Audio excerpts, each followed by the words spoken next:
Hi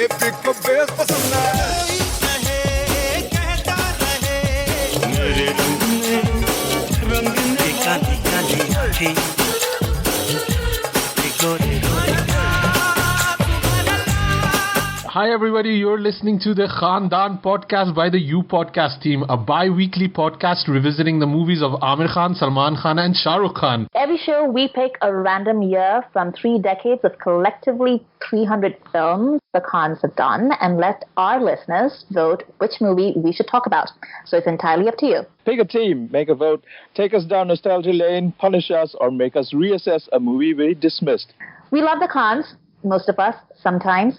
And we would love for you all to be part of our Khandaan, because when it comes to the Khans in Bollywood, nothing else really matters. Asim, yeah. You know what I'm talking about?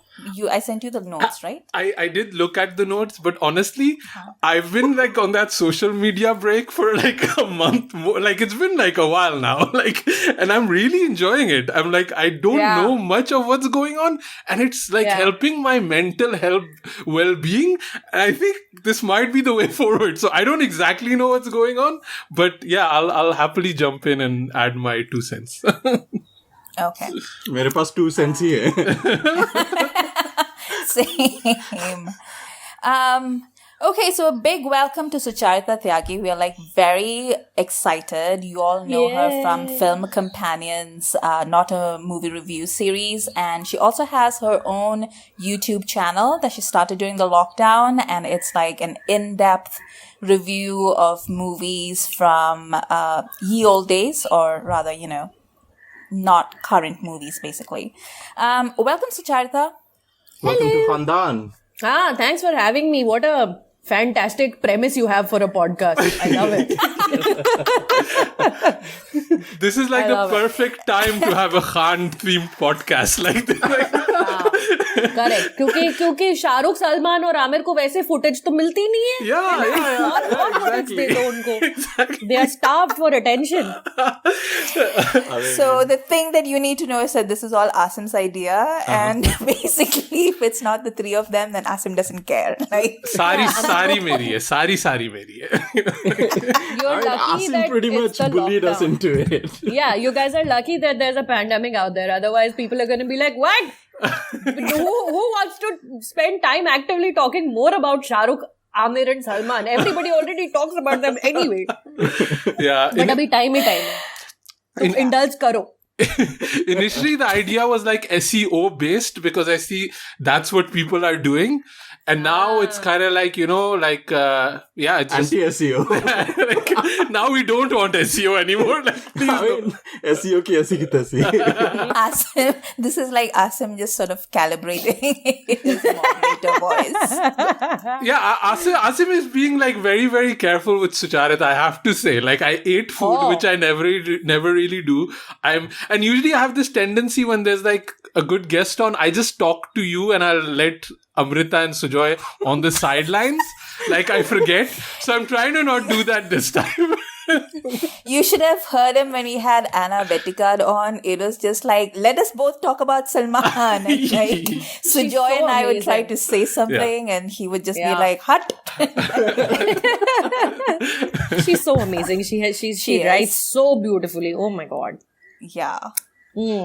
So, yeah, we could like deep dive into, we had somebody who knew about Salman, and then I was talking about Salman, and it was about pecs, and it was about masculinity and latent homosexuality. It was like deep diving. So we fascinating stuff, huh? Right? I mean, like, I'm not being sarcastic about this. I mean, that is actually fascinating to talk about Salman Khan from a different lens. Yeah.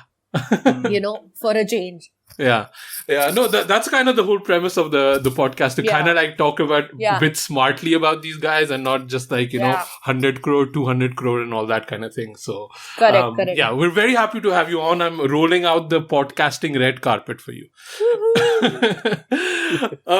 So, Amrita, let's fill me in, man. What happened? What happened in Bollywood world in the last 2 weeks that we weren't around?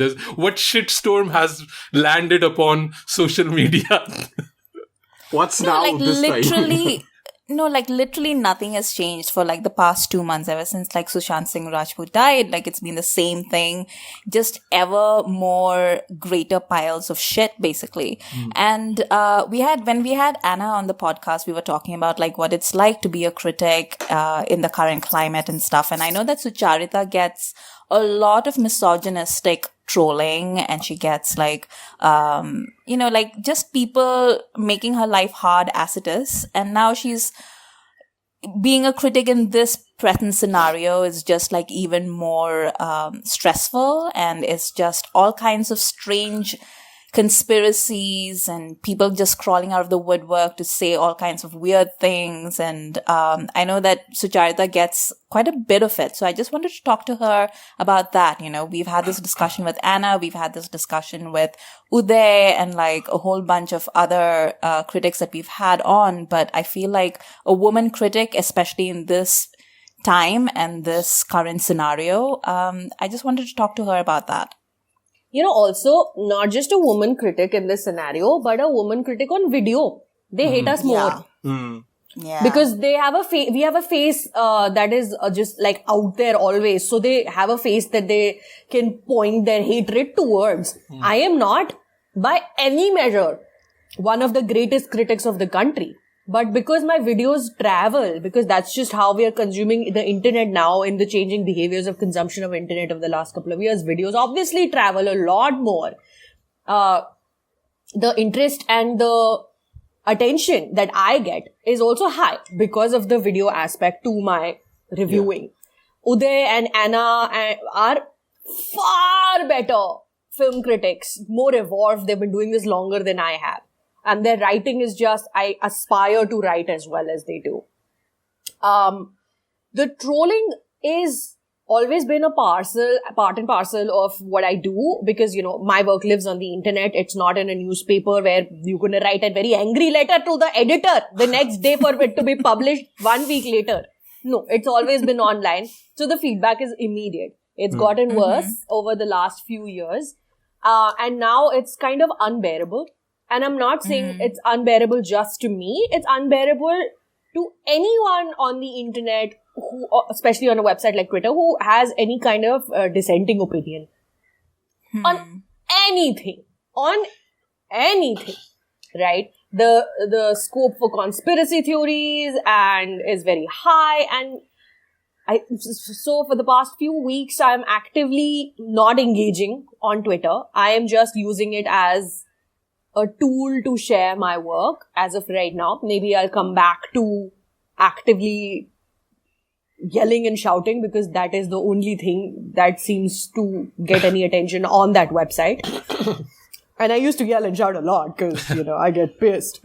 But now I'm only using it to make jokes and share my work and share work of other women, journalists, credible publications, news articles, pieces that I think people who follow me ought to know that this is where I stand and this is what I would like you to read to also learn more about the subject that everybody seems to be so pissed off about. Do you also analyze like when or how you get hit? Is it like certain topics that triggers people, or is it like certain times, like log bore ho rahe hain, like sardi hai, then they troll you more, or garmi hai, to they troll you more, or is it like certain topics that kind of like inflame the rages of the mob?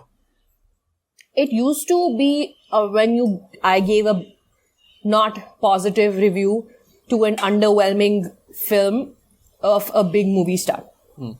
Then the fans would come out very angry. It happens more, I found out, when I would talk about a South Indian film more than a Hindi film actually. Prabhas fans and Chiranjeevi fans, these guys were... These guys were brutal. Wow. Because it's a really weird equation that they have, at least with a superstar like Prabhas, because of, Bahubali and the phenomenon that those films began. He's almost godlike. Whereas now, if you observe Twitter closely, if you see what the trends are, you understand where they're originating from, what is their purpose. And as of right now, it just feels like your any kind of dissent or any kind of disagreement with the popular trends of the day just gets drowned in hashtags. The hashtags are too powerful. They are too many people who are ready to fight dirty. And I am not. Especially because of various things in the world right now. There's a pandemic. I haven't seen my parents since February. Yeah. I am here in Mumbai by myself. I don't have the bandwidth to fight dirty with people who will go to any length to shut me up. You will see so many accounts on Twitter have either restricted their tweets, views, restricted people who can retweet them, restricted people who can respond to them. Because my community is that of people who pursue creative arts. And we don't have the ability or the bandwidth or the mental space, barring a few, to engage in this kind of viciousness. Because at least for me, it really brings me down and it ruins 4 days. One argument on Twitter. Yeah. So I have actively now stopped doing that because I realize that the numbers of people who will come at me is just too high. So the only way to push back is to keep doing what I do with full truth and honesty and then just leave it out in the universe. Ki you are going to come at me, there is nothing I am going to do about that unless apart from saying my piece again. So it's interesting that you say that because one of the things that I've been observing is the disinformation campaigns are so intense and they've been so targeted that even like otherwise reasonable people or who I thought were reasonable people with a working brain have been sort of drawn into it. And I've seen a lot of people say things, that I am actually kind of shocked. Like just very, very unthinking retweets of conspiracy theories of just blatant bigotry that's sort of masquerading as concern for, people who might have been affected, like that kind of stuff.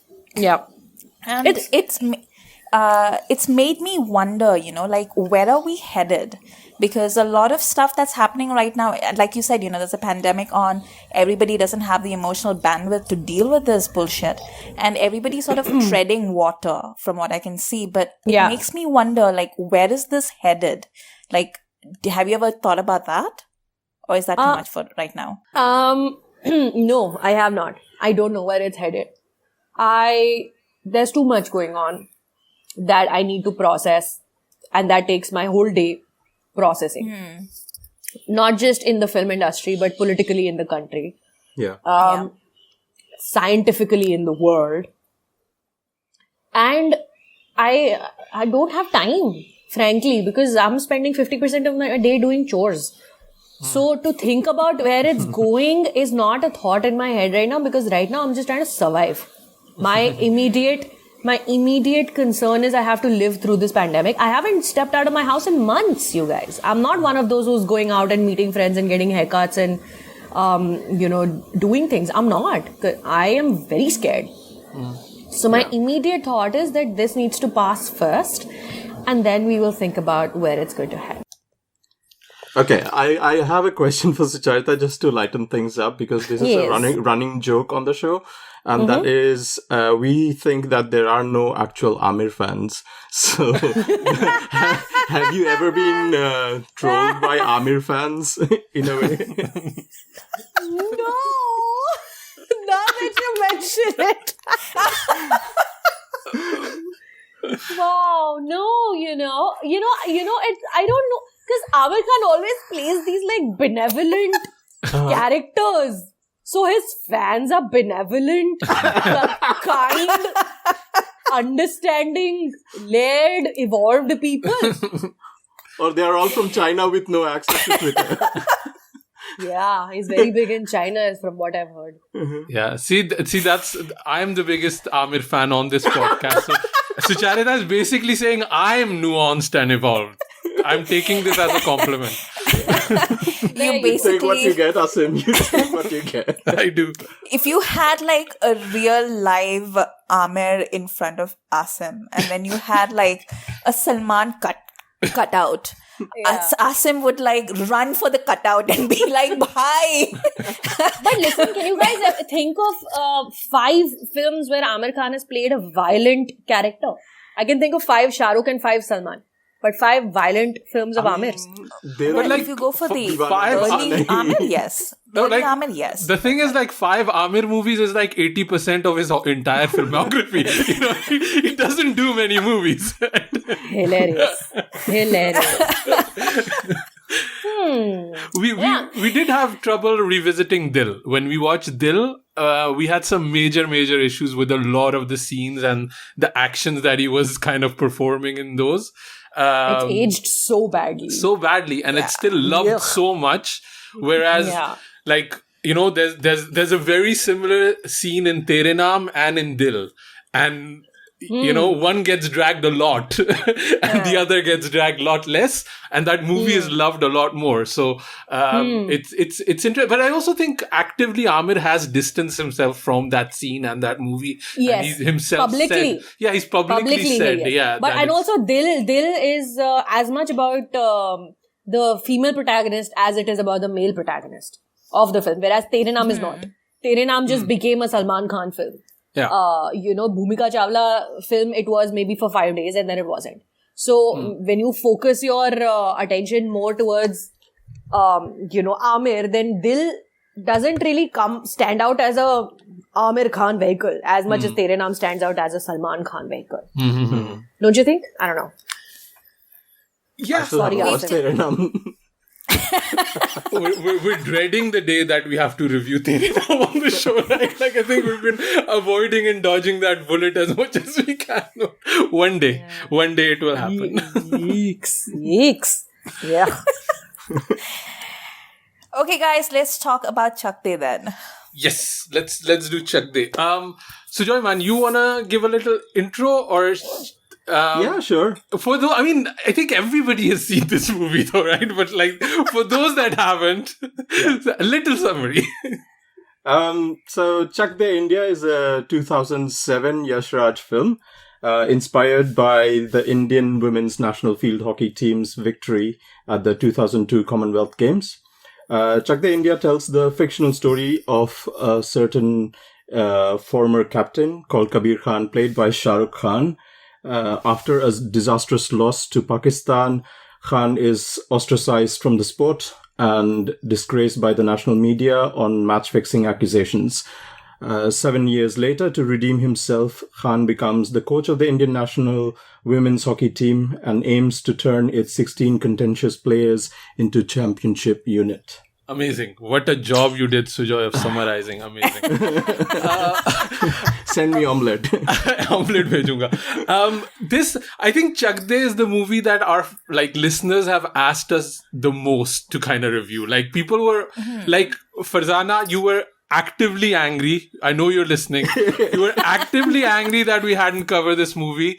So we brought it with a guest like Sucharita. Sucharita, this was your pick. I know it was very tough to pick out a movie. Why did you pick Chak De? Because I love it. I love sports montages so much. Training montages in sports films are my jam. I love them. Especially when you see a woman do it. Even more so when you see like 12 women do it or 11 women do it at the same time. Running, getting fit, picking up weights. I love that shit. I love watching that. मुझे बहुत ही guilty भी feel होता है देखकर कि bloody hell. मैं भी कुछ उठा लूं बैठी बैठे. मैं इतना वर्कआउट कर रही थी पैंडेमिक से पहले, पता है 2 साल तक every day I was going to the gym and now it's all, let's not talk about that. It's a दुखती रग पे हाथ नहीं रखेंगे. No, but I like an underdog story. It's a feel good, you know, it's just a reason to feel good about life, really. And especially something like Chak De, which is a performance story in the underdog sports subgenre. And underdog sports player or sports team like a Rocky or, you know, things like that. Not Sajid Rocky.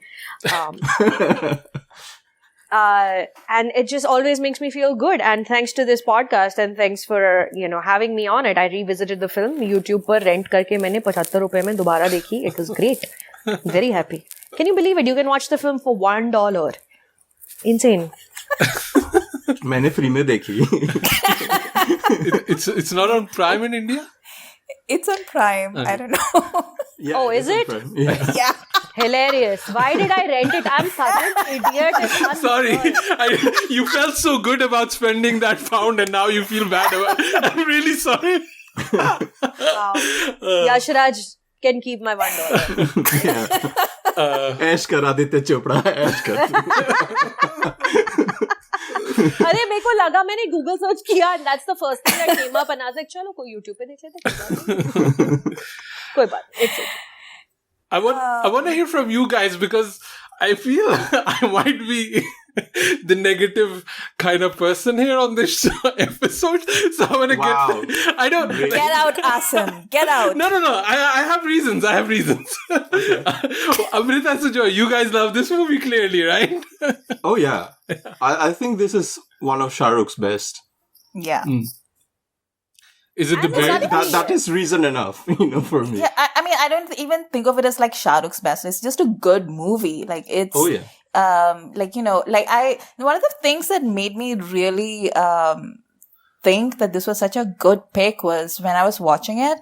I haven't seen this movie in a few years now. Like, I haven't rewatched it in a few years. And there was that entire montage where Khan is being slandered. And they have all those conspiracy theories that come up and like news anchors just making shit up. And it's on Aaj Tak, which was hilarious. Oh my God. They actively chose to, brand endorse this movie. And I don't know what the hell they were thinking. Like, in what light did they think that this was being portrayed as being investigative journalism or whatever they were trying to do? Oh my God. I was just thinking about that the whole time that I was watching it. I was like, they put their brand on there and they showed it. Like, what the hell? And the real anchors as well. Yeah. Oh, were they real anchors? Oh, yeah. Oh my gosh. Oh. Yes. Yes. It's I think this was like 13 years ago now. And I think the world as a whole was still slightly naive and unaware of the havoc a 24-hour news cycle can actually wreak on people's lives. Now we are seeing it every waking hour. It's hell. We're living through it now. But I think at that point in time, maybe like, because it came out in 2007, so this was in the making since 2005, I imagine, or 6. I don't think that they saw this as a bad thing. Yeah. The whole angle of trial by media is just played so, just off the cuff, It's just another thing that happened. No, but that's the thing, that's the director, Shimit Amin, is very smart, because he's very aware. And he's telling you that, look at this. I convinced Aaj Tak to be a part of my film, but they're morons and we have to be careful of these people. Yeah. Yeah. I've like in the last few weeks, I've been kind of watching a lot of like movies from like the first decade of the millennium, and I'm kind of liking those movies. Like I watched Social Media, The Social Network the other day, and now this and a few others, and I'm really enjoying it. And like watching Social Network was interesting, and then Chak Day, because at that time we were thinking, yeah, aisa kabhi kabhi hota hai, and now we know like aisa hi hota hai. Like this is basically what happens. Like a lot of these movies were they predicted so well, and I don't think we knew what kind of hellfire we would be in 2020. But like a lot of as an aside, if you really want to watch something that predicted the future, Veep is the show you have to go to. Yeah. Oh my God. That show is like looking into the future and telling us that this is what is going to happen to you. And I don't think they had any idea what they were doing. And, so it's the mark of a good writer, a storyteller, somebody who can, who's so aware of society, of culture, of the way culture moves and evolves and mutates and grows, that you see when you go back in their filmography or in their creation, stories, writing, whatever it is. you see that they are so aware of the world around them. And Shimit Amin's movie opening with the disaster that a 24-hour news cycle can be is an example of that. That he's so aware of the world around him. And how just the society flips, like on the basis of what's shown on the media, everybody turns on this guy who was a national hero just moments before, and then he turns into a gaddar. Even a little kid would write that on the wall. It reminds me of what happened to Om Puri on Times Now when Arnab was on Times Now. You know, the whole nation turned on him, or Arnab pretty much turned the nation against him. It's very, very saddening how the media is so irresponsible in those ways that they just think of people's lives as, in terms of value of TRP and don't think about the consequences because they just move on to the next story after. Arnab is still doing that. It's not like anything has changed. But it was also really interesting to me. Yeah, really. But it was really interesting to me that the thing that they choose to focus on and the issue that they turn into a proof of him being a traitor is actually a moment of good sportsmanship. Yeah. Which is, it just adds to the whole, how fucked up this whole situation is, Yeah. And that is one of the things that they actually borrowed from Mir Ranjan Negi's life. It's not a biography by any measure, and they've gone on the record repeatedly, the writers and Mir Ranjan Negi himself, that this is not a biography. I was a consultant on the film. Some parts of it are inspired from my life. But this is one of the things that actually happened with him. He was a goalie though. He wasn't a striker that they show Kabir Khan to be in the film. But he was a goalie, and I think the match that India lost by 7-1 or 7-0 or something like really abysmal like that. It was a bad performance. And then he got blamed for all of it, and then there was conspiracy theories that he was seen coming out of the Pakistani High Commission and that kind of stuff. And then later on, like, the team members stood up for him and said that, all of us performed badly. It wasn't him. It wasn't about him.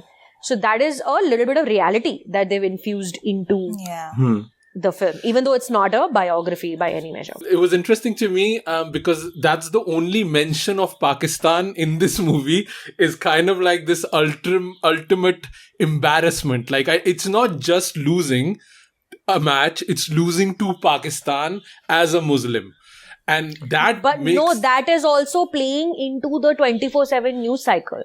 Because that is the universe behind it. That is the depth behind it that the writer-director team have created. That probably because we lost to Pakistan, he had to suffer that much. Because if you see later on, it doesn't mirror in the final moments of the film. There's no Pakistan team. They beat Australia. Yeah, there's no tournament. In the whole tournament, there's no Pakistan even in there. There's no presence in there. So it's just like the catalyst to what happens. And I even love the shot when the photographer is taking, he knows he's got the golden egg at that moment, right? The way he takes that snap of them shaking hands, he knows, I got it. And he knows he got it because he knows what's going to sell. He knows what he can kind of, conjure up, basically. There's a 3-part documentary at the moment on BBC on the rise of the Murdoch empire. And it's amazing. I would recommend anybody watching it. I mean, especially in the UK, it's available on the iPlayer. But this is that setup. And I mean, I know at that time specifically, Murdoch had a lot of tentacles in India and the Indian media too. And a lot of that fire has been stoked by the ugliness that he has created with this kind of tabloid kind of paper. But I think, coming to UK and Brexit vote and all that kind of thing, there's always that chicken and egg situation. Like, has this media created this monster, or are they just more in touch with the monster living in people that they can just kind of exploit and kind of like light that fire?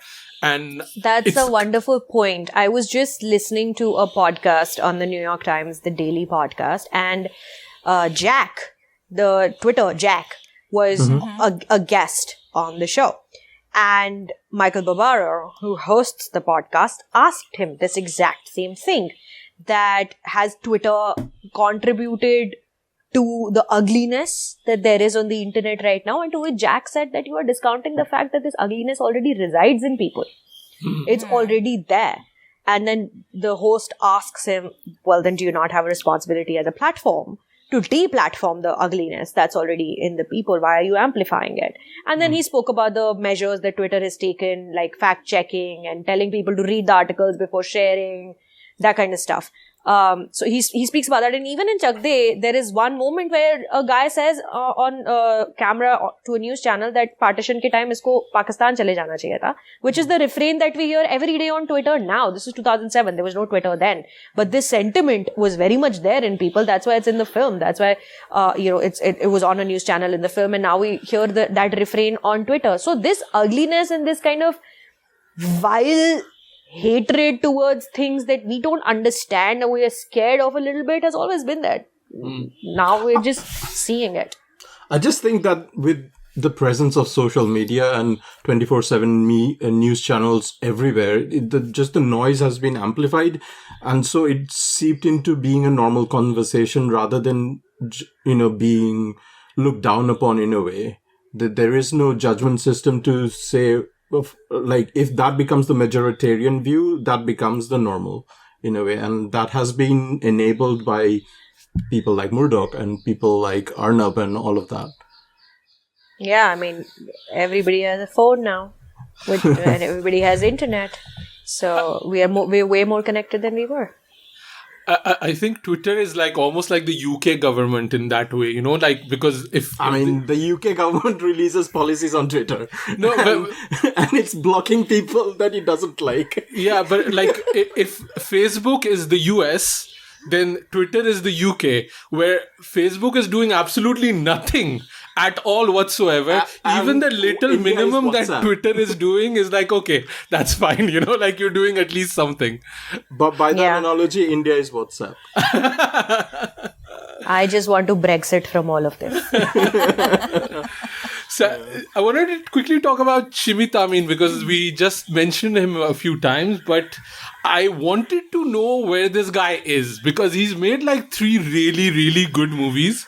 Yeah. And then I went to like Wikipedia to see where he's at. And the Wikipedia itself says he is one of the best directors in India, but where is he now? I was like, Wikipedia, you're not helping me. That's why I came to you. Where is this guy? Where did he go to? What happened? Does anybody know? He's very much in Mumbai. I know that. I do not know professionally what he's doing. Yeah, because he wasn't even he was like in LA based, or he was like, he grew up in Kampala and then he came specifically. And I remember like an interview with Shahrukh that he was saying that this guy with a very American accent came to narrate the script to him. But he's done these really, really good movies and then he's just not been able to, and again, like maybe he doesn't have those ambitions to become like, a guy that's making movies every year or like, an Akshay style 8 movies a year. But that's fine. But like you do feel after watching a movie like this that what am I missing? Like where is he, So yeah, he's kind of disappeared, right? So, but he is in Mumbai, you're saying. He's well, he's safe, he's happy. Yeah, we hope so. Yes, I think his wife is. I know his wife is also a filmmaker. She just came out with a film. What Are the Odds? Megha Ramaswamy, and her film starring Yashashwini Dayama and Abhay Deol came out this year, I think. What Are the Odds? Sujo, you mentioned Salman, right? And obviously I have to interject here with my Salman-ness. Apparently he was like locked in first to take on this role. I saw a mini video of him giving an interview to IBN. This was like 11-12 years ago. He was completely surprised by the success of Chak De India, and he was like, I didn't think that the movie would work, and he just wasn't happy with how the movie ended. So he said to Aditya Chopra basically he wouldn't be doing the movie, and then he saw that the movie really did well and everybody appreciated Shahrukh's role in it, and he was like, okay, fair dues. I made a wrong judgment, I also read somewhere that he didn't want India, the title to be Chak De India. He wanted it to be Chak De. And it's like, that could be something that Salman says when he doesn't want to do the movie. Like, just put like an impossible situation in front of the narrator or the production house. Like, I don't want to do it. But how could you see him do this? Like, I don't think at that time he could have done it. Maybe I don't think he can ever do this movie. I think he can. I think he can. I think he definitely can. It's just now that Salman Khan seems to have given up on trying to act. But have you seen his older work? He's pretty good when he tries. Yeah. When he but tries. I feel like I think the linchpin of the performance that Shahrukh delivers in this movie is basically that he cedes space to his co-stars, and I think that's something that Salman struggles with a lot more than acting. I mean, I wouldn't know. I don't know what goes on behind the scenes. We would never know. Yeah. No, I'm not talking about behind the scenes. I mean, like on screen. Like when it's a Salman Khan movie, it's a Salman Khan movie. Like he's on screen and he's dominating the entire thing. Whereas like Shahrukh does this thing where he's able to sort of share his screen presence a little bit with his co-stars. And I think that's what this movie does. Because like, does he though? All Shahrukh Khan movies are also Shahrukh Khan movies. What was the last Shahrukh Khan movie that was also someone else's movie? Even Chak De India, even now, is just a Shahrukh Khan movie. There is, when you're watching the film, but the legacy of the film is that it's a Shahrukh Khan movie. Yeah, that's true. I mean, any of the Khans, anytime they make the movies, it's going to be like an Amir Khan movie, a Shahrukh Khan movie, a Salman Khan movie. But what I'm saying is really, not even Amir Khan. Not Amir Khan so much though. Secret Superstar was not an Amir Khan movie. It was a Zaira movie. But he wasn't like a main character in that one, right? Like he was like doing like a supporting thing. Yeah. But if I'm saying like he has a starring role, then it's definitely an Amir Khan movie. It just becomes their film, yeah. Yeah. Yeah. But like in this film, like the women got like as a ensemble, they got like, they got the space to sort of create their own characters and to portray them, like you knew who the major ones, Bindya especially, but also like Komal and Preeti and Balbir, and they were proper characters. They were rounded out. Yeah. Yeah. So when I walked out of the cinema, when I watched this movie, this became a Preeti Sabharwal movie. Yeah. just gonna point it out to everyone. It's funny that didn't she end up marrying a cricketer in real life too? And in the movie she breaks up with the cricketer. Yeah. Yep. And in real life she marries one. So sweet. So I gotta admit, like, because this is like the second time I've watched this movie. I watched it once when it came out, and I watched it like 2 days ago for the podcast. So for me, it wasn't like, and I felt the love of people for this movie. Like I've been hearing it on Twitter, like our listeners, everybody. But for me, it was like a very like sports template kind of movie, like Remember the Titans or something like that. It is. So it is a very template film. It's very cheesy. But it fully recognizes and accepts and is convinced of its cheesiness. Did someone drop off? No. Everybody's here. I think. So it is very cheesy. I mean, the opening credits come like 10 minutes into the film. I'm a big fan of this kind of setting up of something that you're going to see lots of overacting, lots of dramatic outbursts. But it is so aware and so in control. The screenplay is so controlled. It works. It's basically when you really commit to a genre and then you really make a really good genre movie, and that's what in a way Chak De is doing, because it does have so many cliches. It has the regional cliche, like every character is coming from a different region, and they're playing pretty much a stereotype of their region, right? By the way, I don't even know what Jharkhand is. Apparently there's a lot of jokes about that. Is that like do you guys, is that like a running joke, or is that specifically to the movie? Do people make there are two characters in the film from Jharkhand. And I have their names written down here. Suimui Karketa, who you see her a lot in the film, and she's very cool. Correct. And Rani Despota. And they are Adivasis from Jharkhand. And people don't take them seriously because I think Jharkhand was new. Then, when did Jharkhand come into existence? Let me just it's about then. Google it. Right. It's also just your standard racism, Right. Oh, very racist.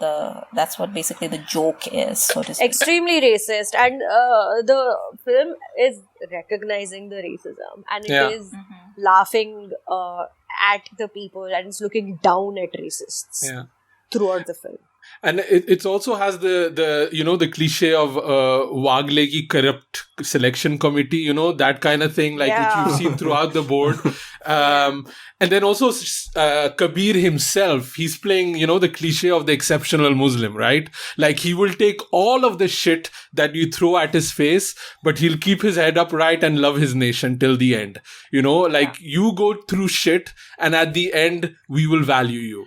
And but at the same time, Gul Iqbal, who is the only Muslim in the women's team, she gets vanishes.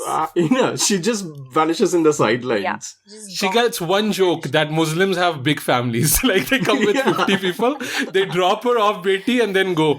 But but it is funny because there's certain characters that get no limelight whatsoever, and especially at the penalty shootout, because the first one that comes in, I think it's Nithya Reddy or something Reddy, and I was like, who is this lady? I've never seen her. And obviously she's going to miss the penalty at the end, right? Because she has no character arc.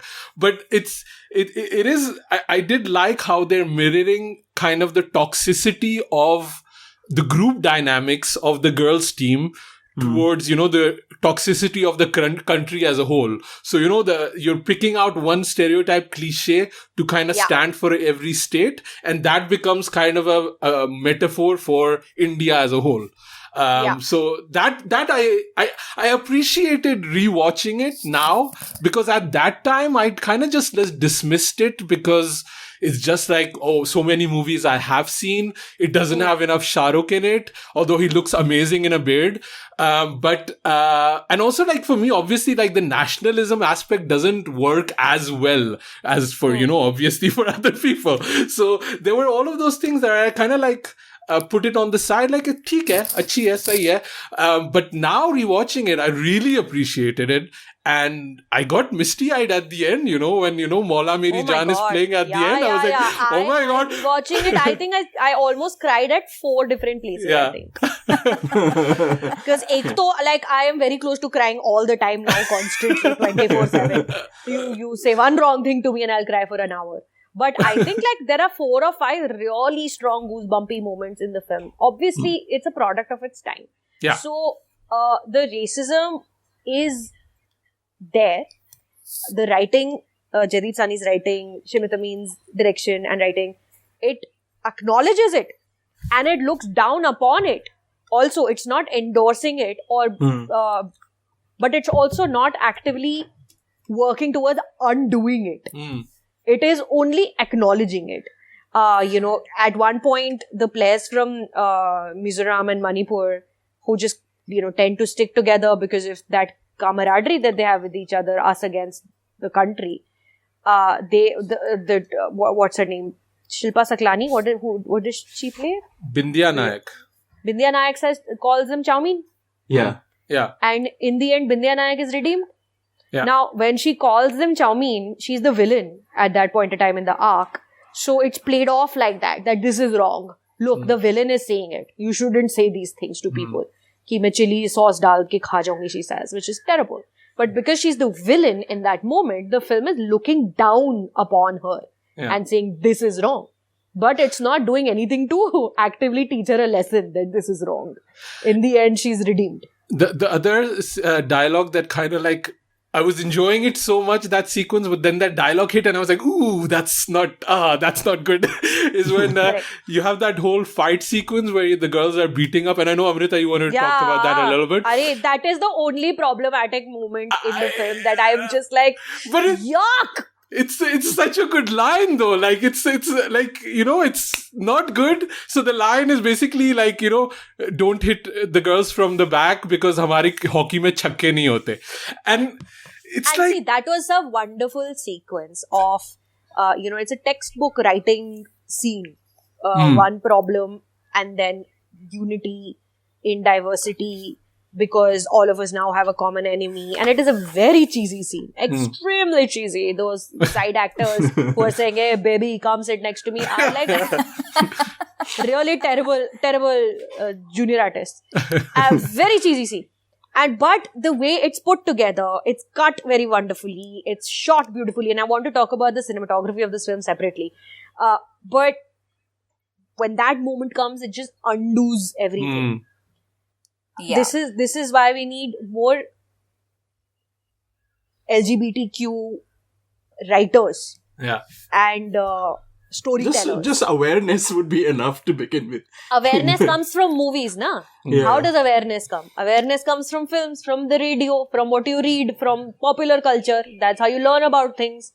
And that line made it, normalized it for you to call somebody chakka as a derogatory term. Yeah. But if we had at more... the same time, the Indian national women's hockey team wouldn't, you know, we are far away from it now, obviously. We wouldn't have transgender players in the Indian national hockey team, you know. Yeah, but we need to have more transgender writers in the film industry, actively writing films and, you know, talking to people about films, collaborating with people. So something like this line would not find its way into a script, into a dialogue, because people will be more aware that this is wrong. Yeah. And the thing is, like, you know, I was just saying a little while ago about how good Shahrukh is at succeeding on-screen space. But the thing is, in the way that scene is written, if he had just sat at the table and munched at his burger, it would have created so much more impact than him actually getting involved even for that 1 second. So it's entirely unnecessary, even from a writing point of view, for him to have done it. Yeah. And then for him to stand up and insert himself into the scene and then say that line. Even in 2007, when I saw it for the first time, I was just like, wait, what did he just say? Because, I mean, even in 2007, it wasn't cool, man. Like, it wasn't something that you should be saying to people. Yeah. But that scene to me, like, there's a, you know, it's cheesy, like you said, but, you know, like, many things that are cheesy, and like so much of Bollywood is cheese, and that's why it's so amazing and it's so soul satisfying for the points. Catharsis of the moment from the characters seeps out of your screen and enters your body as a woman, especially. As a woman, माता चढ़ गई है. It is, हाँ, माता चढ़ गई है ही बोलते हो ना तुम. जब किसी को legitimately गुस्सा आता है, किसी ने तुम्हारा ass grab कर लिया है, someone's blown you a kiss in a restaurant, और तुम उसे 2 थप्पड़ मारोगे तो तुम बोलोगे इसको तो माता चढ़ गई है, क्योंकि ये तो नॉर्मलाइज है ही नहीं. औरतों का एंगर तो नॉर्मलाइज कर ही नहीं सकते. बिल्कुल. उस सीन में इतना catharsis है, it's unreal. Yeah.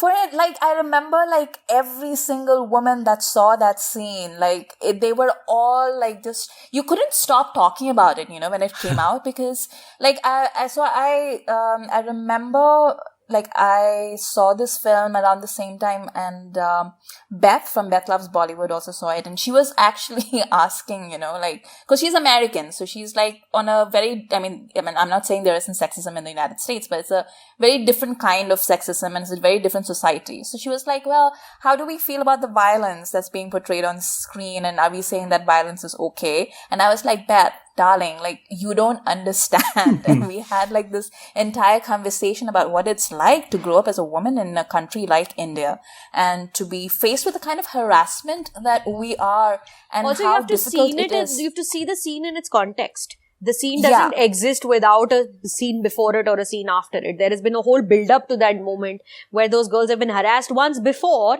in the same way when they're coming in to register to be a part of the team.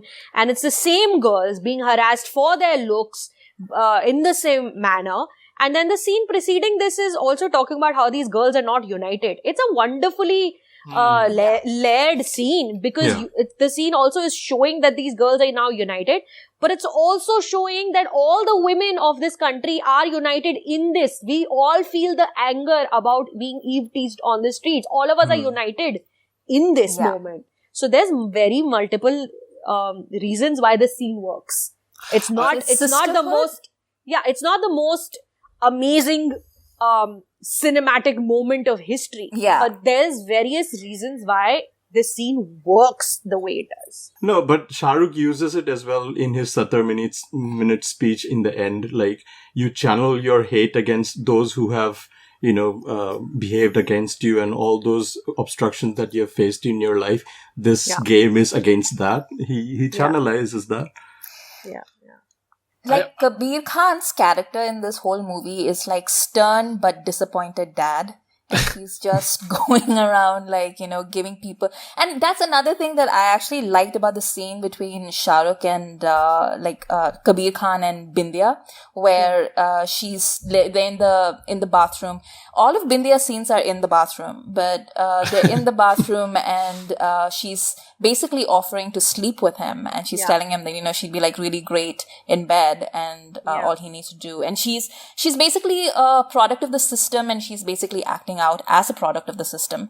And instead of like slut shaming her and being like hamari sabhyata aisi nahi hai, and like what is this and blah blah blah, he basically just zips her back up and doesn't gives sermonize. Her this. No, nothing. There is no sermon. He's just very disappointed in her and her actions, and just makes it very clear, and then walks out. And I thought that was like a really great scene. Yeah. It's like, बैठ अभी तू पानी पिला सकती. बढ़िया. It reminded me of in that scene in Mohabbatein where Uday Chopra takes the dupatta and puts it on top of Sharmita Shetty's head. Remember that? I see cinematic parallels. That is another movie that is aged so badly. What do you mean it aged bad? Like, it didn't age at all. Like, it came out and it was already like 500 years behind the times. It was stuck in that era, man. I was in love with that film. I love Mohabbatein too. I was 12 years old when it came, and I was like, that was what I wanted to be. I wanted to be in that group of friends in Gurukul. Gurukul. Oh my goodness. Terrible. No, but that beating up scene, two things that it kind of reminded me of is, one is, I love the subtle anti-capitalist message that they also destroy a McDonald's while they're doing the fight. So I appreciate that.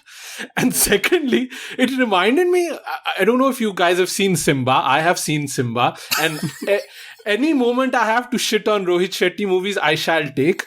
There's a sequence there where I think there's a street harasser. And or like something like that. And he like Ranveer makes this whole statement about आज हम तुम्हें ना औरतों से पिटवाएंगे, like आदमियों से नहीं औरतों से पिटवाएंगे, and it becomes this whole sequence. And I was like, this is kind of like being beaten up by women in the Simba universe is like a ultimate embarrassment. Whereas in Chak De, I was watching it, here it was like women getting their own back for all of the shit that they've been put through in that one cinematic sequence. And I was like, wow, this is where in 2007, Shimit Amin was already ahead of 2018 Rohit Shetty. Like, it's just like a whole... because the film is acknowledging that the genders are different. The genders' struggles are different. And given an opportunity or given a moment, women can take care of themselves without somebody telling them to do it. When it can be done. I also really appreciated the way that they were showing sexism and like the intersectionality of sexism in India. It's not just like, where you have like the Haryanvi girl who's like, fine, you play your hockey and then you have to go, chalao Belan at home. Like, it's not just that, because I think there's a very, there's a tendency to sort of demarcate sexism by class and be like, it's really terrible if you're like a lower income woman, and that's the kind of sexism that we are fighting about, and that's the kind of sexism that's important. But you have all these different kinds of sexism that that they show during the movie, and you see the women who are like participating within that, like from the woman who's in the selection committee or the association, who's like sort of laughing along with all the sexist jokes, and sort of also because she's the only woman in the room. So if she's learned how to make her way by just agreeing with men, because otherwise nobody will let her sit on that table. And then you have like like Preeti, who's from a very upper class family, and she doesn't even get asked if she wants to marry her boyfriend. She doesn't even get a proposal, and when she does, it's like a media circus, and she needs to sort of exert her own empowerment at that point. And it does a really good job of like showing all the different facets of what takes all these women together, and like how different their experiences are, but what kind of unites them in that team and that sense of sisterhood that they have. And I thought that was really well done.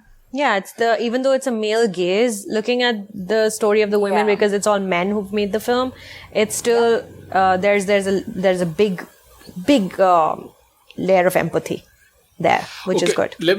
Let me ask a question though. Sujoy, I want to ask you first. Sure. Is Kabir Khan a good coach? That's what I want to know. We all love Shahrukh. He looks great. He delivers good lines, and his speeches are awesome, rousing and all that. Is he a good coach though? Because I had some doubts while I was watching this movie. Like the biggest doubt that I have is that it takes him to the World Cup finals to finally acknowledge that his front forward players are not passing. I mean, you should have figured that out at the coaching level itself, should have resolved all the egos by then, but hey ho, whatever takes to win the world championship, I'm for it. So also, why does he not know how to break one-on-one marking? Because he has to get Vindhya. Only Vindhya knows. Only you know how to do it. Hello, you are the coach. How do you not know it? Why can't you teach the girls? What is this bullshit? And I was really missing, I was missing a scene there where, Vidya's partners in crime, the girls that she's always hanging out with, they should have come in and said that, we've devised a sign language or a system between us where the three of us know how to break this marking better than anybody on this team. And we know that but there's not enough time to teach. So let us try and bring Vidya back so we can make this happen. That was a very convenient scene that Vidya, sirf tumhe hi aata hai. It's like, sir, aapko kyun nahi aata hai? Hello. But what really grated my gears was, and this goes back to like how a Khan film is always a Khan film, but when the commentary is happening and the girls are playing their hearts out, and they've worked, and you've seen the montages, and they've trained hard, and they're kicking their ass on the field, and they're doing really great, and the commentary is all about like Kabir Khan.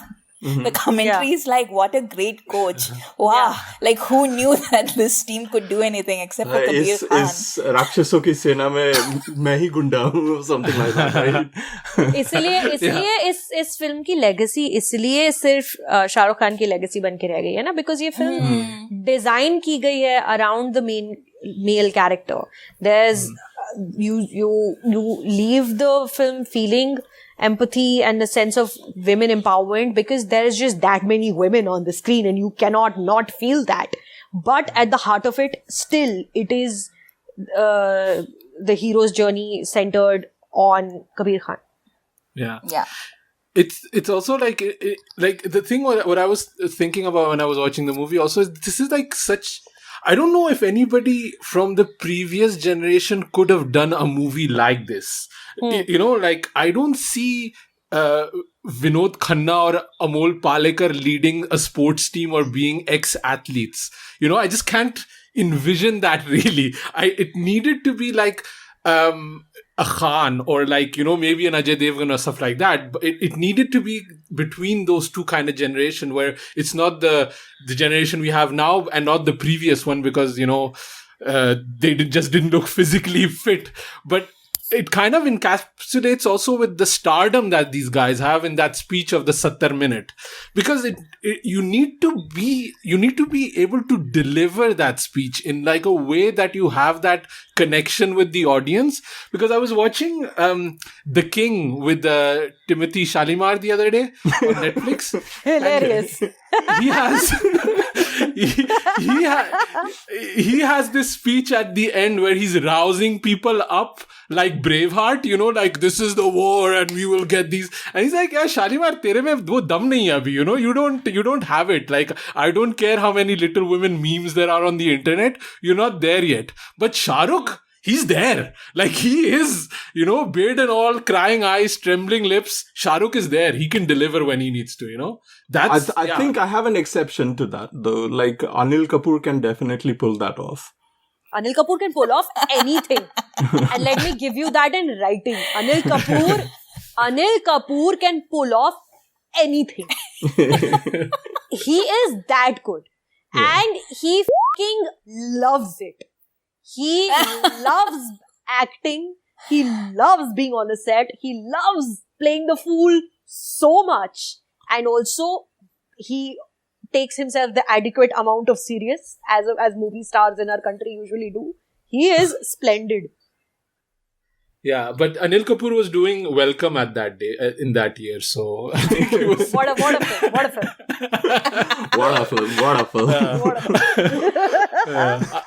But also it had to be a hero, na? Agar us film mein Shimit Amin ने सुष्मिता सेन को coach बनाया होता तो वो film produce नहीं होती, बनती नहीं होती. 2007 की बात है ये. तब बनती वो film. But also, like, there's another thing that, like, Beth and I were noticing because we watched the movie together yesterday, and we were, like, noticing that all the coaches for all the women's teams are actually men. Like, there's no female coaches. I think, like, Greece had, like, one female coach, but even otherwise, it's all men. Yeah. Well, that's just how the cookie crumbled, I guess. Yep. So I wanted to... So go ahead, Asim. No, please go. Yeah. Now, I just wanted to point out, like, we were talking earlier about Jaideep Sahni's writing, and just a common thread of the David versus Goliath underdog theme that his filmography has, from, like, Bunty or Bubbly, Khosla Ka Ghosla, Chak De India, Aaja Nachle, Rocket Singh, and to some extent Shuddh Desi Romance as well, but it's just an underlying theme that goes through his movies, and I think Chak De excels, apart from, like, I really loved Khosla Ka Ghosla as well, but Chak De India really shines because it's in that familiar sports genre territory, and there's Shahrukh to excel in it. And just one more thing, which is, like, again, that relates to Jaideep Sahni's writing. In, like, Mola Mere Lele Meri Jaan, he is basically again telling the story about the good Muslim, right? So Tija Tera Rang Tha Main To, which is basically, I was the third color in the flag and I've lived my whole life according to your rules and regulations and all of that. And if you see the first half of the movie where they are training in the daytime, they have tweaked the color grading and it's all high on orange. Even their lips are very, very orange. Their lips are orange throughout the things. Yep, absolutely. It's fascinating to like revisit and catching all those nuances. It's amazing. Yeah, it is. There is a subtle commentary on the anti-Muslim sentiment that India has always had. But Sujoy, you wanted to talk about that, right? You wanted to talk about the good Muslim trope. I mean, what more is there to contribute to that conversation? Really, like Shahrukh does that insanely well. Like in this movie, like he's again coming back to the song, and then through all of that he's tried. He's just striving to be that good son of the nation, and he has to prove that in every single step.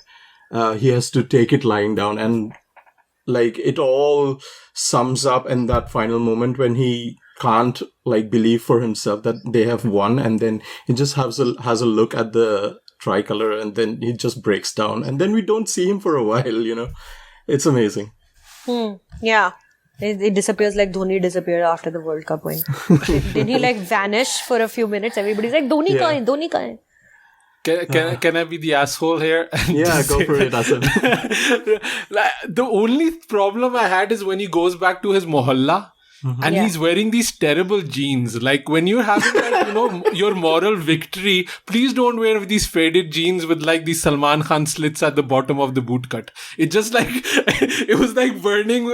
He looks so good otherwise. Like I love his look of the shirt, the way with Track the rolled pants. up sleeves. Yeah. And like, like tucked in beige pants. And like he looked so good. Even like blue blazer and then grey pants, like the coach uniform. But then when he's bringing his ammi back, he was wearing these really terrible jeans. I was like, that pulls me out of it.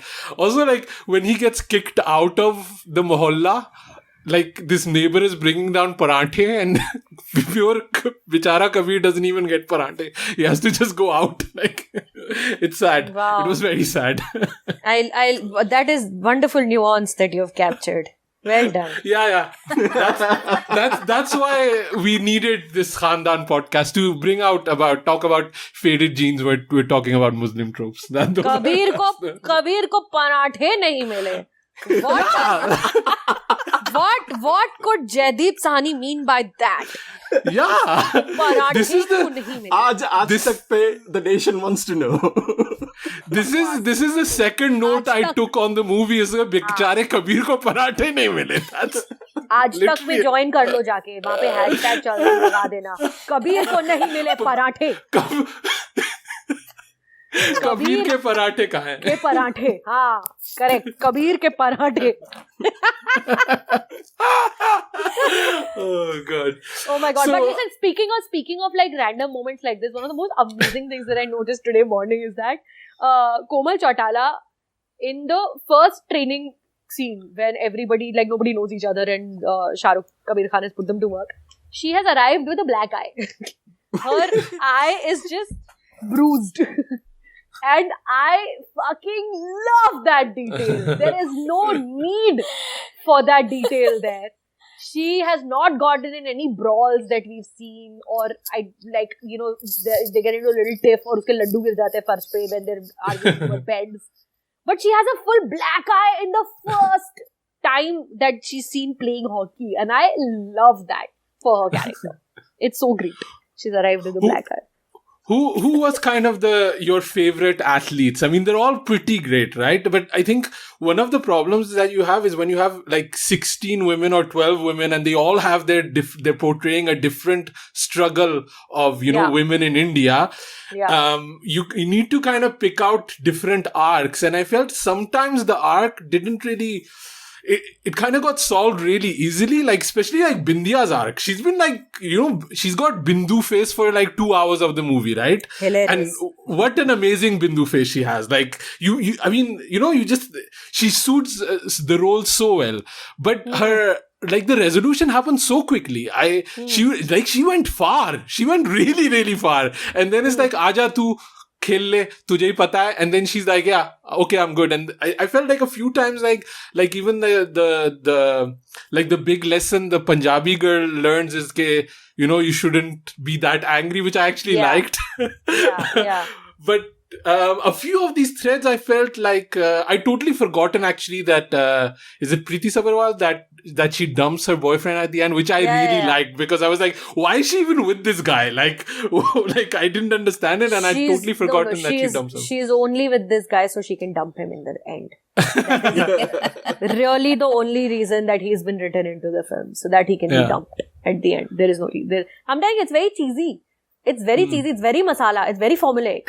But the way they've used it to, say all these amazing things is fabulous. It works. And also see, for a movie like this, where you know the beats, you know how the film is going to end, you know where it's going, you know there will be multiple small battles before the big war, and they're going to win the war. This film is not a film where they lose the war. They are going to win it. And, when you watch it, even in 2007, before watching the film, you know where this is going to go, beat by beat. There will be an all is lost moment where we feel like, abhi to ho hi nahi sakta. when the girls play against the men and they lose that match and you're like, ab to ye nahi ja payengi. That's an all is lost moment. Then there's other all is lost moments when they go for the final championship. So how do you make a script like that work without the audience getting bored? Because the audience is going to predict the next twist. Is by adding multiple layers of conflicts that are continuous and are not episodic. So these conflicts about Preeti Sabarwal's boyfriend has been added in there to add a continuous conflict that goes on with the main storyline. The Vidya being the goalkeeper, from her first moment we are told that she got married and she went away and then she's come back. That's a conflict that starts right there, because we know a woman who gets married, a sports person, how difficult it is for her to come back. Every time we meet the girls with a conflict. All the girls we meet, there's a conflict attached to them. The girls from Northeast, who nobody takes seriously as Indians. The girls from Jharkhand, who cannot speak in Hindi. And they're called Ramlila wale, Adivasi, Janwar, kya unko bolte rehte. But Adivasi to hain, but unko kya gaaliyan dete rehte hain faltu mein. We meet the girls with conflicts. And throughout the film, for some of the girls, this conflict is revisited, and for some of it is not. Like for the only Muslim character player, that conflict is never revisited. What it is like to be a girl in a Muslim family in India at that time, who wants to play for her nation and things like that. But these things are just there to spice it up, because the audience knows where the film is headed anyway. How to keep their attention while saying what the film really wants to say. That sportsman spirit is in women as much as there it is in men. Women can do things that men think they can't do. That kind of thing. So, वो boyfriend सिर्फ इसीलिए है जिससे उसको dump किया जा सके. I also really like the sportsman spirit that, you see like throughout this film. Like you see the little moments where you see the sports people behaving like, like decent human beings, whether it's the Pakistanis shaking Kabir Khan's hand when he loses the match, or his teammate having his back and trying to get him a job, or, the girls coming together and fighting as a team. Like you have these tiny little moments where they're like being like good, decent people. And that's kind of like a standout in this movie, because there's so many awful people in there. Yeah. Correct. I think also this movie is probably like the product of really good editing, because I'm sure that they shot other kind of sequences and other kind of moments, but I think this movie needs to end in a high, and it needs to build up towards a high, because that's the genre it is, right? If it just ended with, nothing has changed for the Northeast girls, nothing is, the Mohalla still hates Kabir, that would not be, it wouldn't work in this genre. And I think I like the way they committed to it. And I also like how it gradually see these people, women come together. I love that first montage scene where Kabir just puts them through the ringer, right? Like the training is so tough, and they walk into that hobble, into that bathroom, and they look like those, those bacche in Mr. India when they haven't had food for 3 years, 3 days, and they're like, just like, and then they start like, mere paas cream hai, and main English sikha dungi. That part I love, because it sets the tone of that they're kind of coming together as a team, but they're still not there yet, because, Bindya still wants to have a second, rebellion against Kabir, and, she's not fully engaged and stuff like that. That's why I felt, especially the Bindya scene, maybe there should have been a bit more emphasis there. So that's the only kind of little niggle that I had on the kind of flow of the screenplay here. Yeah, true. I mean, she's just redeemed in one dialogue in the end. Yeah. Really. So she's been horrible throughout. She's actually my favorite character. Like, I really enjoy her being a bitch. Like, I don't really get to see a lot of women doing that, and I really enjoy that. But let's talk about the cinematography. Like, you were saying that you really enjoyed it, and we were talking about it last night, like how kinetic it is, and how this film actually does a really better job of it than, say, Lagan, because we had to watch Lagan a few weeks back, and the cinematography is very evolved here. I think Sudeep Chatterjee has been credited as the cinematographer of Chak India. There's various aspects to it. There's obviously the sports cinematography, especially for a high action sport like hockey. where you're constantly moving. It's not cricket. You cannot have one still, there's no moments of standing. There's no stillness. It's football. It's hockey. There's always movement.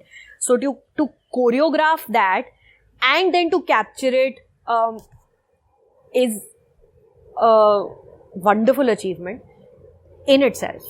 But the cinematography also, like, if you notice, the only match that is floodlit and that is fully in color is the final match.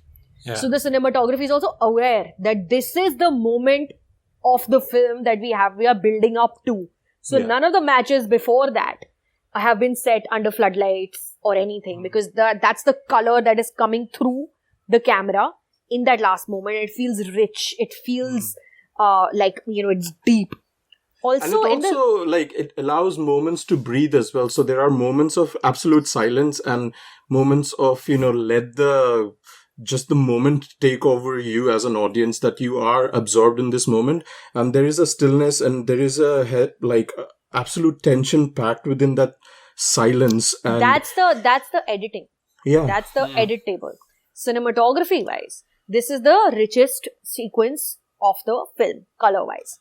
Also, in the interval shot. Now, this film has clearly been designed in two halves, first half and second half. There is a very important, their interval scene after the McDonald's fight, which is Yash Raj Studios, by the way. Anybody who's been to Yash Raj Studios would know that is Yash Raj Studios. You see the girls walking out to Chak De India का पीछे मतलब वो music शुरू हो चुका है and interval के एकदम बाद वो गाना आता है सुखविंदर सिंह का. उस सीन में Shahrukh Khan is walking and the girls are walking behind him in a V formation like they're fucking going in for an army attack. But they walk in from sunlight and they walk. It's one continuous take. They're walking in from sun. They turned a corner. They walk in from sunlight. They're walking towards the camera. Walk, and they suddenly turn into silhouettes. And then the freeze frame happens and it says intermission. It is such a beautiful one take. It's one shot. I mean, I don't know how many takes it was. It is one shot. The 70-minute speech is, it's beautiful. Not just because we give all the credit to the writing of that scene. When we think of that scene, it's all about, ye 70 minute tumhara khuda tumse bhi wapas nahi le sakta. But you see the way it has been shot. It is a 360 set. The camera is moving in 360. So, there is no light fixture that is on. When you on a movie set, you will see that the movie set is not. That's when you look into the camera, you see you breaking the fourth wall, because camera के पीछे set लगा होता है, lights लगी होती हैं, लोग खड़े होते हैं, और कैमरा के आगे एक्शन अलग हो रहा होता है. बट यहाँ पे इस सीन में ये 360 सेट है, कैमरा गोल गोल घूम रहा है. तो यानी कि जो सेटअप किया है सिनेमाटोग्राफर ने शिमित अमीन के साथ, उसमें लाइट्स ऊपर से आ रही हैं, या तो सीलिंग पे लगाई हैं, या there's some kind of trick lighting that's been used in this scene. And then the editing and the cinematography together go really well. The lensing of the camera changes multiple times in this one scene. At one point in time, you see the whole room together, then you're just looking at him, then you're looking at half the room. It's magical, the way it's been shot. So, huge props to the sports cinematography and to this very aware. Also, despite the fact that this is a team of men, at no point are the women's bodies really emphasized as feminine, or not even feminine, as because they are feminine. They're all women in different kinds of feminine. But there are no shots of their glistening thighs, or their shapely butts, or their heaving breasts. It's just not there, because that is a trap that the film could have fallen into, because there's so many different women with so many different kinds of physicalities. So that's also, I think, props. I actually really paid attention to that, because there's that scene in the bathroom after they've all become a team, and Komal and Preeti start off by having a little water fight, and then suddenly all of them are in that water fight, and they sort of like dogpile, and they're just, just this this giant heap of like limbs, basically. And I was really taken aback by like how clean that scene was, you know, because it's usually respectful. like I'm exactly There are no like, RGB angles. exactly, pretty much. And actually what you see is like Vidya and is it Komal or is it like one of the other girls? You know, they're like they're comparing their biceps, for example, and then you see, and they have beautiful bodies because they're like working out, but it's beautiful in that, but it's beautiful in the way that it's strong, you know, like you see their muscles, you see how toned their bodies are, you see like, it's not like they're sexy, like you're saying, like, you know, there's no like an artistic dribble of sweat down into the cleavage or anything like that, which is what I'm sort of conditioned to expect in like Bollywood film, but it was that's something that really struck me. And also it doesn't also objectify the foreign athletes, because that's another trap sometimes that happens in Hindi cinema, where, you know, because they're coming out of the swimming pool, they're wearing swimming costumes, and that can very easily be like a slow motion kind of thing, that they're not only they're threatened by them because of their athleticism and nothing else. And that their size. Sare jinke bacche, you know, like they fully embrace the idea that Australian team is Ivan Drago, you know, like they have like the full, you know, like they have the computer graphics guy coming down and giving them strategies, and they have like the mic and stuff like that. I love that sequence. All the Australian team coach has all the technology, and Shahrukh Khan only has good looks. Facial hair. And also then you cut back to, you know, the field that they have in India, you know, and then you see what kind of situation that they're in, and they have to fight these stage play people that they won't give the field because this is our field now. And you see that the field looks in a terrible state, you know, so in a very subtle way, they can kind of, you know, criticize the selection committee, the kind of politics that goes on, the kind of lack of investment in women's sports without... इतनी सारी चीजें हैं जो ये film कह रही है. It's so many things that you're just counting down this film is talking about, while being cheesy as fuck. And that's a wonderful achievement. And like, to come back also to the point of cinematography, one thing that I really stood out for me this time, and I don't watch hockey. I've never seen a hockey match in my life. So I don't know if this happens in hockey games, but you know, they wet the grass or the pitch. And then it's the AstroTurf.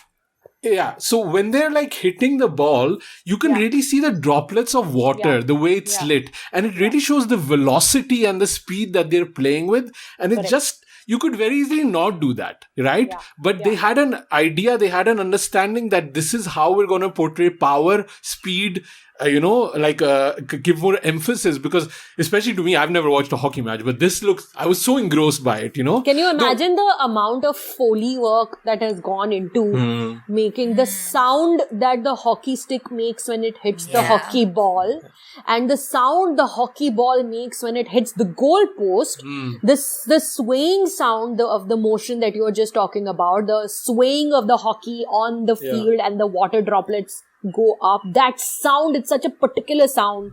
When the sprinklers pop up from the ground, it's a very particular sound. The Foley work is also excellent. And that shot where everybody's having a barbecue and you're seeing it from top, you're following, you know, the foreign athletes are having a little party. They had a good match, but India's lost. So the camera pans from the upstairs level to downstairs where they're still training.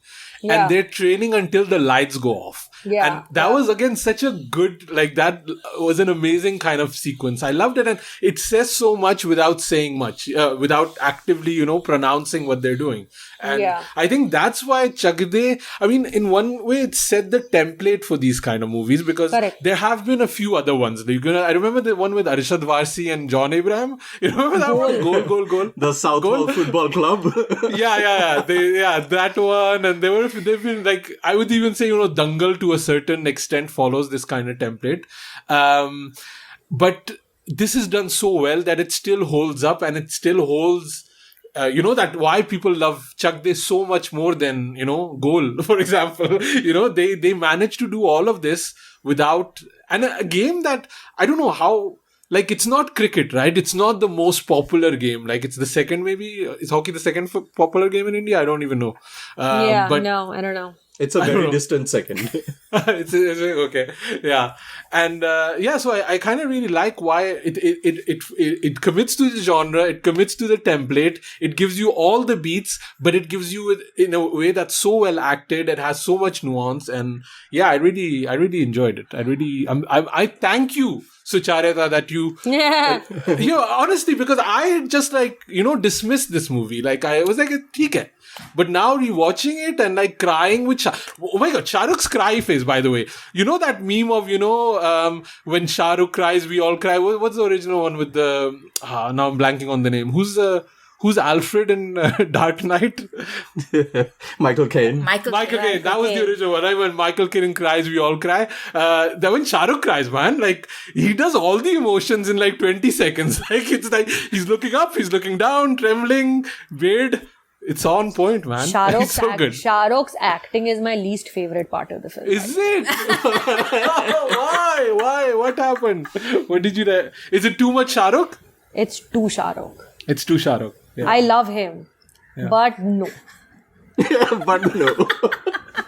That's my least favorite part of the film. Coming back to cinematography, like, my favorite shot would be when I pointed at the screen and said same, is like at the final moments of the penalty shootout when Rani Dispota is scratching her arms, like, out of tension. She can't bear it. I was like, hilarious. Same. Oh, so that is not a cinematography plus point, though. That is just the director.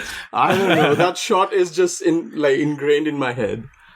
Yeah. Also, one of the more fun moments is when they all turn up in sarees for one sequence before the final match. Now, there's no need to put that scene in there because that scene only serves as backdrop for Shahrukh to tell Preeti and Komal Chautala to get the shit together. Why are they in sarees? Why are they having this banquet? This scene could have happened in the dorm room. Shahrukh Khan could have gone to their dorm room and been like, "Kal tum dono Australia ke liye khel rahe ho." But it's there because the film is reminding us that these are women. The film is taking this moment here to remind us that these are sari-clad women who are conquering the world. So take note. This scene could have also happened over a dinner where everybody's having dinner together and they're all in their team jumpsuits, tracksuits.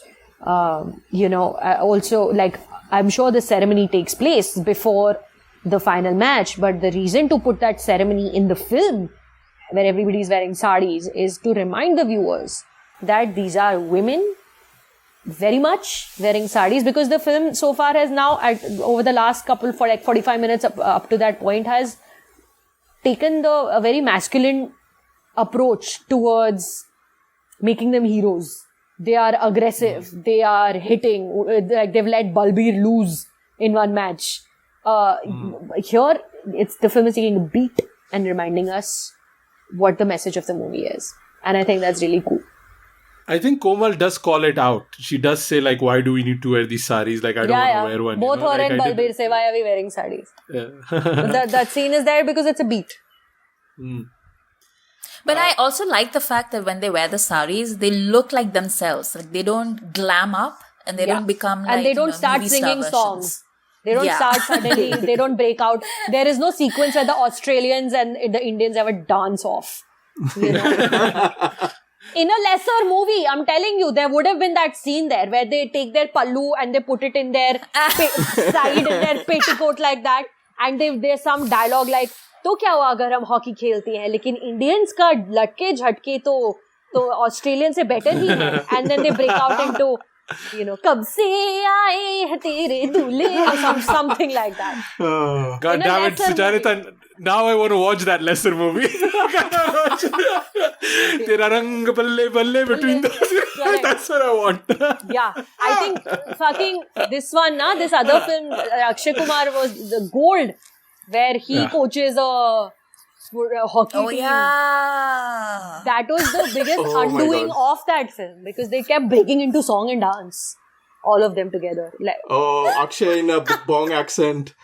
Yeah. Bong accent who starts singing a Punjabi song at a party. Yeah. In the name of national integration. Yeah. I'm waiting for Maidan, right? Because that's Ajay Devgan is also going to do like sports, and he's probably going to like do a split on 2 basketballs or something like that, you know, like being Ajay Devgan. Like, I wonder what like his individual contribution will be in that movie. I think, is that movie out yet, or is it supposed to come out, or doesn't even nobody know what I'm talking about because I just mentioned Ajay Devgan. You are running a Bollywood podcast and you don't know if an Ajay Devgan movie has released. Shame on you, Asam. Shame on you. No, Shame it has not. Shame on me. Yeah, and I don't think anybody is waiting for it. And you're also lying when you say that you're waiting for it because you don't even know if it's released. So you're a big fat liar. No, when Khandaan is done, it's gonna be only Ajay Devgan movies. That's the second part of our sequence. We're gonna just do like Quick Gun Devgan. Count me out, Asim. I will not be appearing on that podcast. Oh God.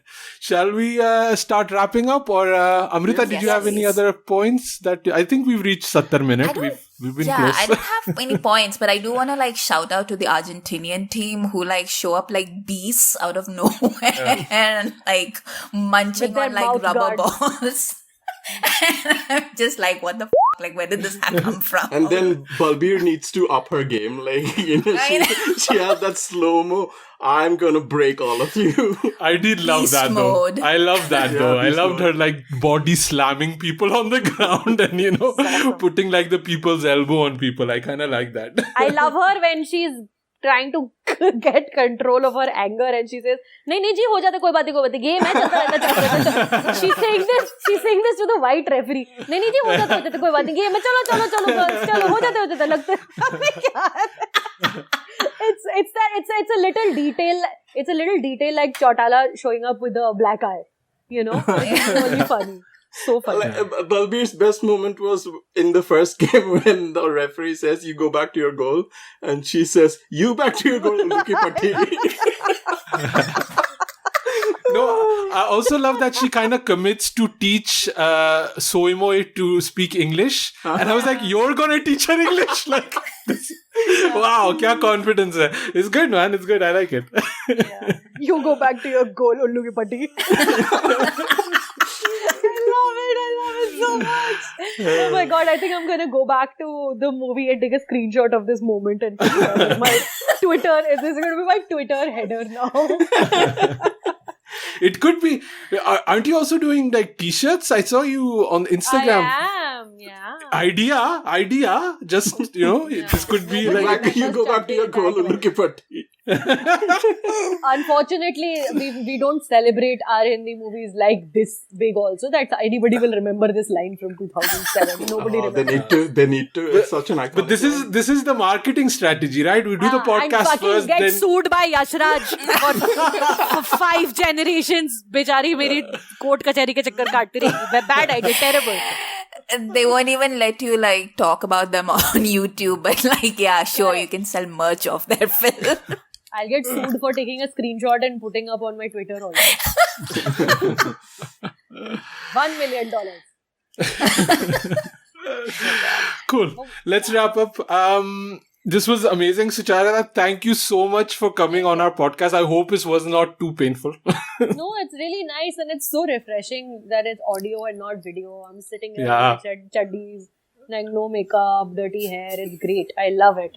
But I will not appear if this becomes Quick Gun Devgan. I refuse. I will solicit you to give me a meme-worthy name if it ever happens, though. Like, you know. Oh, thanks for rejecting Quick Gun Devgan. Thank you. Oh, it got cut off. I didn't hear it. Okay, I have to amplify it. So this is the name has been made. But Sucharita, where can people find you online? Less and less on Twitter. That's for sure. But y'all can follow me on Instagram. Just look for my name. Yeah, the first profile that will come up with a blue tick is me. Follow me on YouTube. That would be really great because I'm trying to make some new content like talking about films like this. Like today, this was something that, this is the kind of stuff that I want putting up on my YouTube as well. It's taking time because I'm a new video editor and I don't really understand how to do it very well, but I'm teaching myself and it's great. So if you look for my channel, it's just called Sucharita Tyagi on YouTube. Come join me there. I just crossed 7,000 subscribers. I'm very happy. Congratulations. I have literally bookmarked your interview with the music of the music of Laila Majnu because I love that soundtrack so much. Like, wait for part 2. Part 2 is even longer. The second part where we talk with Niladri Kumar. It's amazing. Oh my god, it's so good, so good. Thank you for bringing interviewing these people and kind of bringing it back up because I feel like I have still not seen the movie because it's not readily available where I am. I know it's on Z. I don't have Z, but I've been listening non-stop to that soundtrack. So really it's cool that you're kind of it's so good. Thank you. I'm glad you enjoyed it. Amrita, where can people find you online? You can find me on Twitter at AmritaIQ, but you can also find my teeny tiny YouTube channel where I talk about books at Amrita by the Book. So Joy, where can people find you online? As always, people can find me on Twitter and Instagram at @9e3k. Great. I'm at Asim Bernie on Twitter. YouPodcast can be followed on Twitter, on Facebook. You can drop us an email at youpodcasting@gmail.com. And we'll be back in 2 weeks with another episode. Thanks for listening. Khandaan podcast for the acting. Girl, you're much